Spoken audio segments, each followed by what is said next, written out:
What's going on, folks? I'm about to show you how to diagnose as well as fix your AC unit if you come outside and once you turn your AC on, it's just making like a humming sound. Normally when you hear that humming sound like this, it pretty much means that your actual compressor itself is on and you got power going to your AC compressor. More than likely your capacitor is out.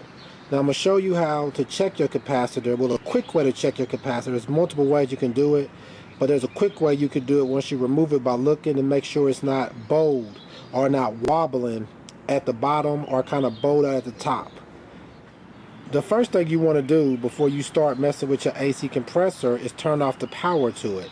I would say turn off the power first to the actual on your house that goes to the compressor, and if you can't do that, there'll be a box that's right here that you can go inside of and be able to pull out the actual, like a fuse, or to be like a link pretty much that'll stop the power from going to your AC compressor. It's very important that you do. I'm about to do that now. Now to open up this box, normally what you have to do is take a little tab down here, just press down on it. When you press down, you can pop it out like that, and once you do, you kind of want to slide it down, up, and then push it in.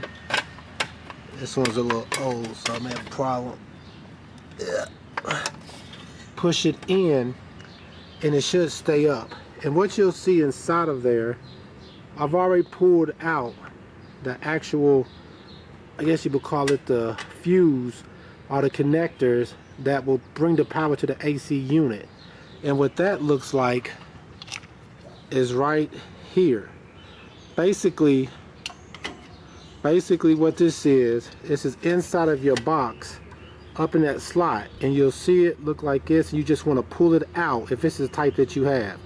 You may have something a little different, but in mine this is what I have, and a lot of people have these same type. You just pull this out of here, and once you've done that, that took the power away from the actual compressor itself. So now the next thing that you want to do, once again, also make sure that your power is completely off too, going to this box. I just turn off everything, pull this out, and turn the power off, going to this box. Next, what you want to do to change the capacitor, normally there'll be like a access panel, like right here, you can see can be removed. And once you remove these screws, one right here, one at the bottom, it'll be two on the other side, this whole panel will come off. I'm about to show you that now. Okay, as you can see now, I've removed the actual panel itself, and when I've did that, you're able to see now, actually right here, and that circle, that cylinder circle thing right here, that's your capacitor.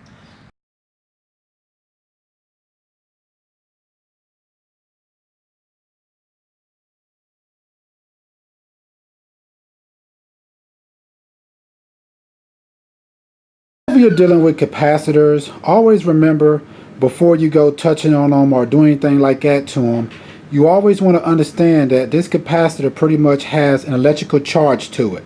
And what you need to do first is discharge the electricity from the capacitor before you go installing it or just handling it.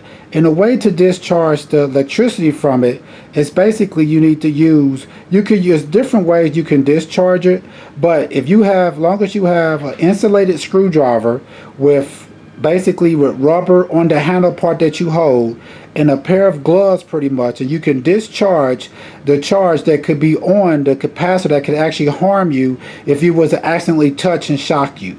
So to do this, what you want to do is pretty much is touch the common to the fan that discharges on that side, and also touch the common to the herm, the discharge on that side. I'm about to be showing you now exactly how to do it. What you're going to need to do this is, first of all, get you a pair of gloves. I basically have on like some insulated heat type resistant gloves. Also, you want to get a screwdriver, some type of a screwdriver that basically has a rubber handle on it. You want to make sure it's not like a screwdriver that's, you know, half broken to where the metal part of it sticking out through the back of it or something like that. You want to have you a well insulated screwdriver with rubber on the handle that you hold.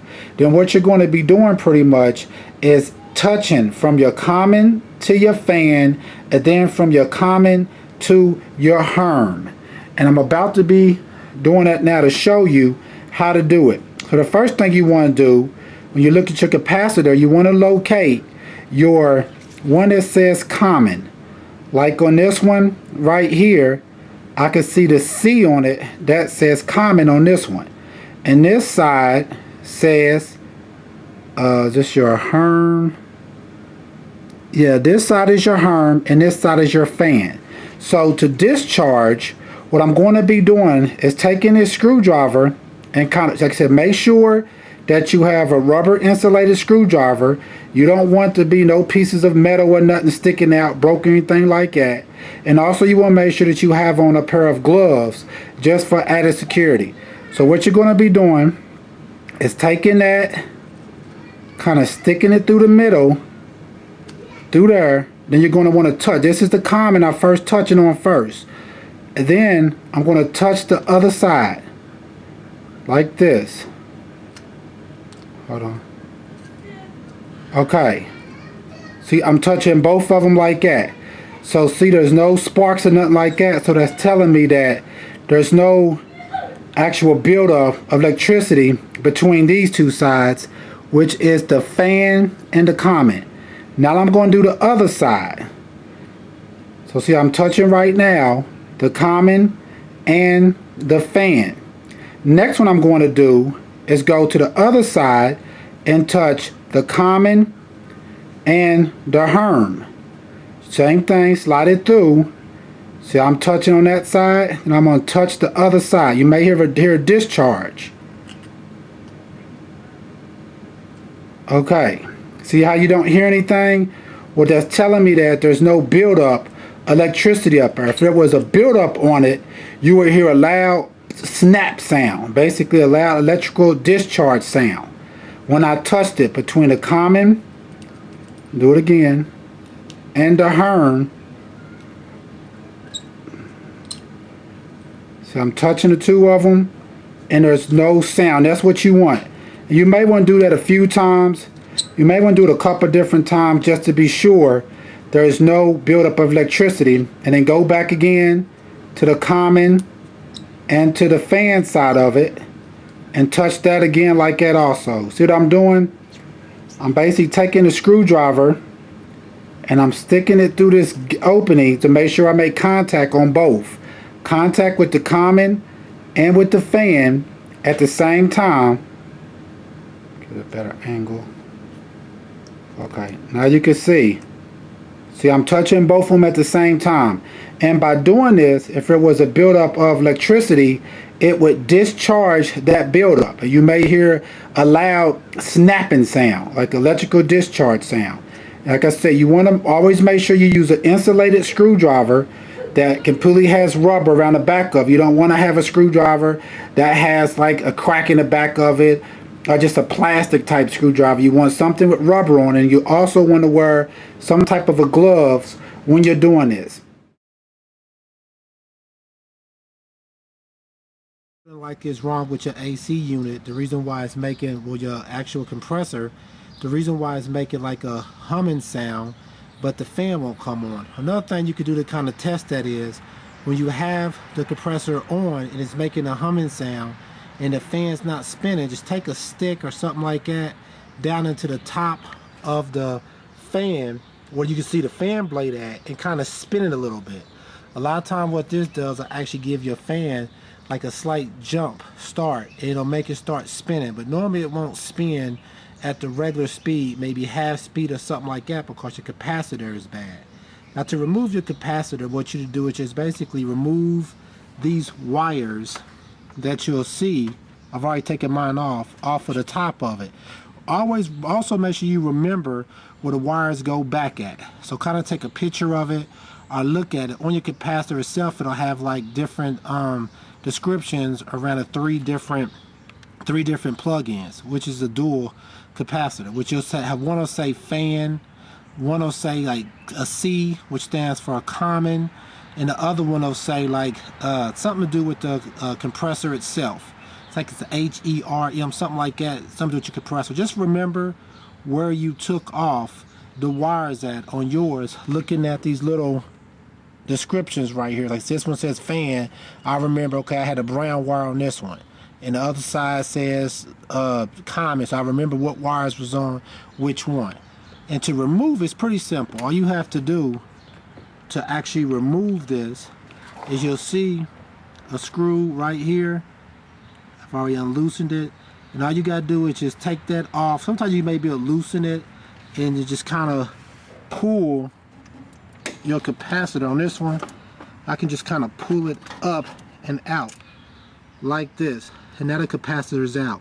I'm going to show you another way also how to tell if the capacitor could be bad in your AC compressor. Okay, I got the capacitor out now, and I have a new capacitor, which is this one right here I'm going to be putting in.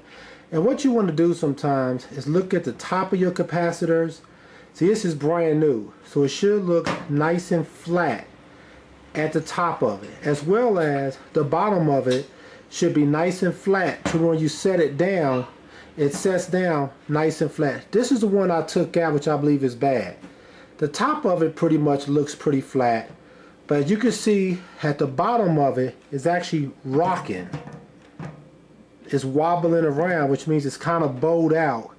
If you can see, like when I'm moving it, it's like it's actually rocking. See, this one doesn't do that at all. It's completely flat against the actual, and the bottom of it is flat against the ground. And this one, as you see, is still rocking.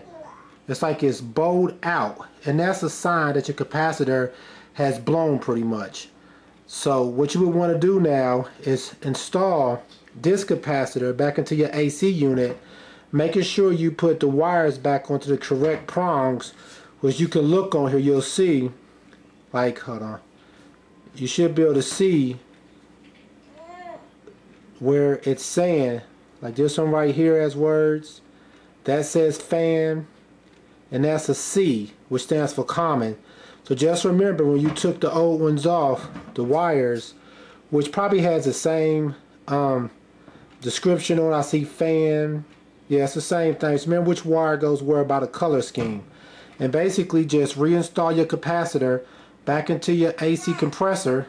Make sure everything is nice and tight and plugged on correctly, and then close it back up, put your fuse back in the box to send power back to your AC compressor, turn your master power back on to the actual circuit itself, and then test it. It should be good. Alright, thanks. Once again, folks, this is how you would change a capacitor on an AC compressor that's making a humming sound but won't come on. And also, if it works when you spin it with like a stick or something, start spinning, that's a sure sign that there's something wrong with your capacitor. Alright, thanks.